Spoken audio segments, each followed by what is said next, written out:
Good evening, ladies and gentlemen.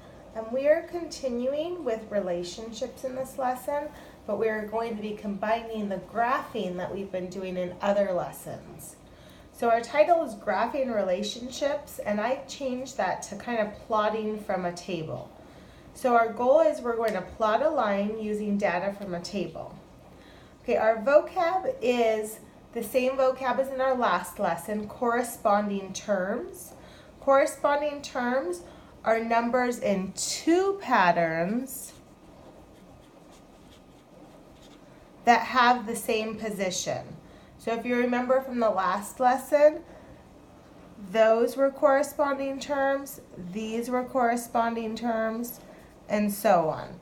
So I'm just going to circle that again. So those are my corresponding terms because those are both first term, both second term, both third term, and both fourth term. Okay, our ordered pair is an XY. Scale, we seem to be struggling with this. Scale is the value given to the axes. So for example, on the x-axis, the value might be counting by twos. And on the y-axis, the value might be counting by fives because they do not have to match. Okay, some notes are, remember this is what we called like our table with our data. Okay, so what we're going to be doing today that's different is we're going to be taking this table and we're going to be creating ordered pairs from it. So if you look in this first term, I have an x of 0 and a y of 0. So I'm actually going to be able to turn that x and y into an ordered pair.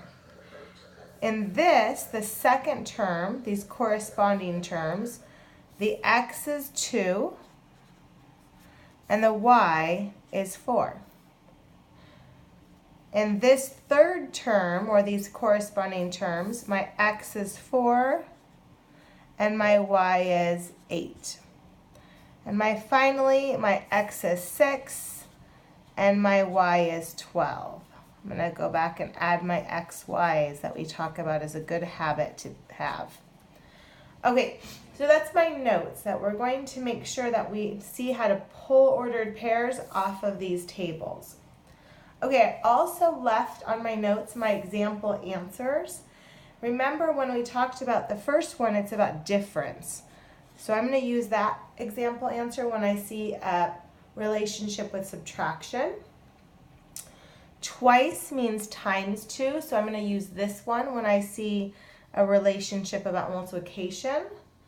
And when you have something, it's division. So I'm going to use that one or something similar when I see a relationship with division.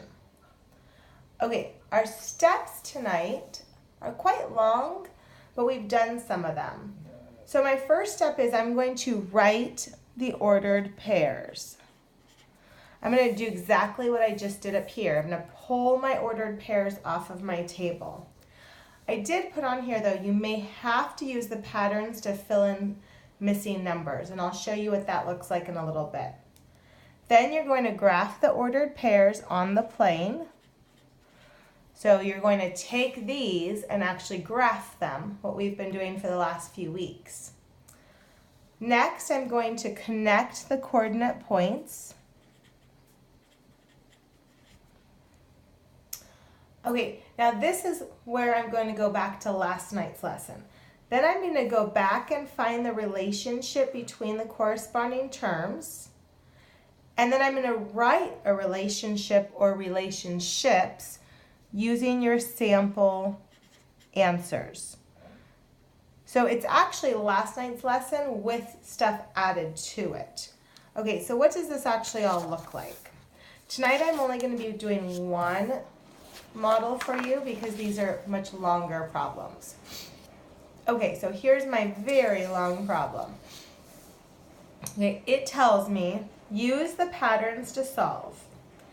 And then it tells me identify the relationship between the corresponding terms by analyzing the numerical pattern. And then I see a table here.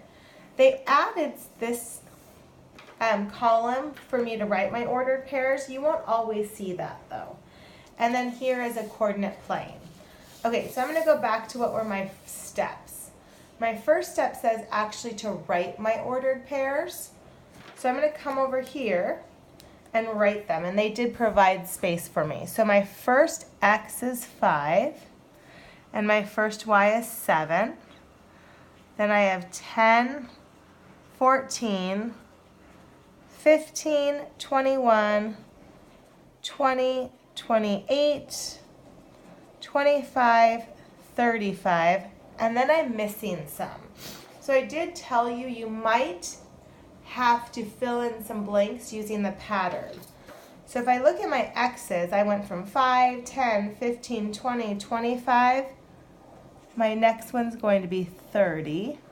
Let's look at these. 7, 14, 21, 28, 35, and it's 42. Because each time I added 7, which they actually told me up here. And here each time I added 5, which they told me.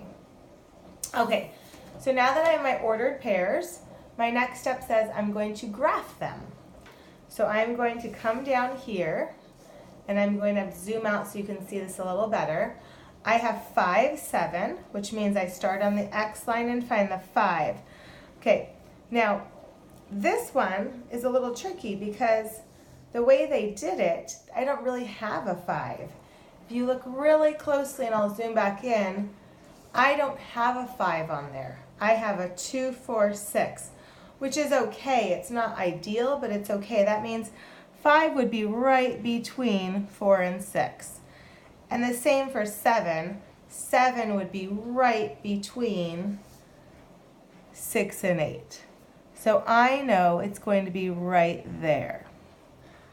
Now you actually will see something kind of that tricky on a test. Okay, let's look at our next one. My next ordered pair is 10, 14. So my x is 10, my y is 14, and they meet right here. Okay, my next one is 15, 21. So my x is 15 again. I'm going to have to find that 15 is right between those, and 21 is right between 20 and 22. So 15, 21 would be right here. Okay, my next ordered pair I see is 20, 28. So I'm going to find on my x line a 20 and on my y line a 28. And let's find it right there. Okay, then I have 25, 35. Okay, so 25 on my x line will be right there. And 35 on my y line will be right between the 34 and the 35. So let me zoom back out so you can see all those together. So the 25 and the 35 meet right here. And my final one is 30, 42. So here's my 30, and I have to go all the way up to my 42. Okay, so I've plotted all my points. My next step says I'm going to connect the points. So I'm going to connect them actually with a line. That's how I'm going to be doing this. I'm going to be connecting them with a line. You don't need to get a ruler. You could just do the best you can do. Okay, so that's the new step. Now we're going to kind of go back to the old lesson. Now it says go back and find the relationships. So let me go back to these and find my relationships just like I did on my previous lesson. So if I look at 5 and 7, I see one relationship could be the difference is minus 2. Oh, I put a plus, sorry, minus 2. There's no relationship of multiplying or dividing because no multiplying or dividing I could use. Here I have the difference is 4. Here the difference between 15 and 21 is 6.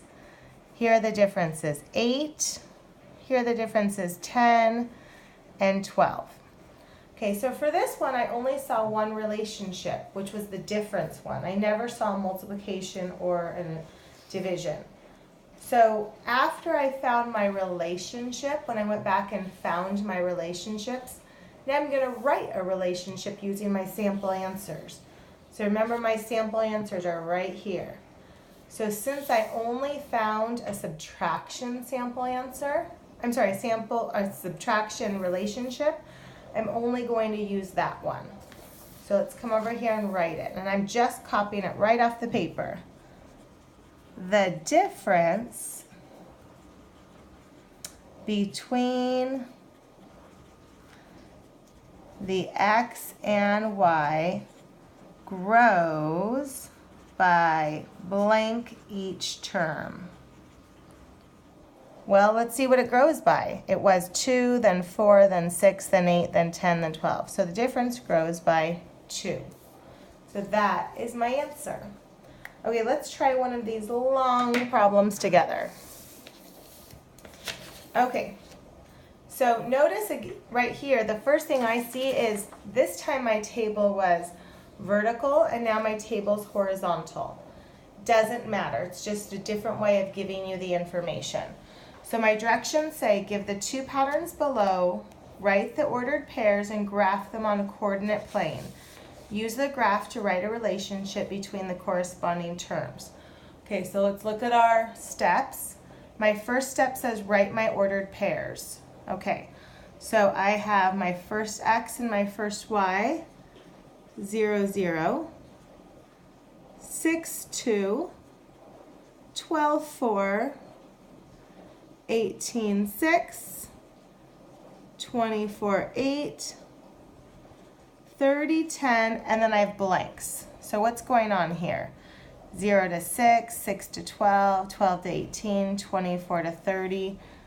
I see my next one's going to be 36, which works because my rule is actually add 6. And then 0, 2, 4, 6, 8, 10, 12, which my rule is that adds 2 each time. So my last ordered pair is 36, 12. Okay, so my next step says we're going to graph them. Okay, so let's look at our graph and graph these. We have 0, 0. We have 6, 2. I'm going to pause really quick because I want you to look at the scale here. My x scale is by 6s and my y scale is by 2s, and they didn't need to match. Okay, so my next one is 12, 4. Then I have 18, 6, 24, 8, 30, 10, and 36, 12. So those are my points plotted. And now it says on my steps that I'm going to connect them with a line, which would go on forever and ever, is why I added that. Okay, now we're at the relationship part. So now I'm going to find a relationship. So I'm going to come back here and just like before, I'm going to find 3. This one's not going to help me, so I'm going to look here. So what do I see? When I look at that, I see, well, the difference is 4. I could multiply 2 times 3 to get 6, and I could divide 6 by 3 to get 2. Okay, let's look at another one. The difference is 8. I could say 3 times 4 becomes 12, or I could say 12 divided by 3 equals 4. Okay, here the difference is 12. And I could say 6 times 3 is 18, or 18 divided by 3 is 6. Okay, so for this one I saw all 3 patterns. Okay, so let's kind of next use our sample answers to help us. So let's find our sample answers. Okay, the first one is the difference. And we did find a difference relationship, so let's use that one. So the difference, and again, I'm just copying it.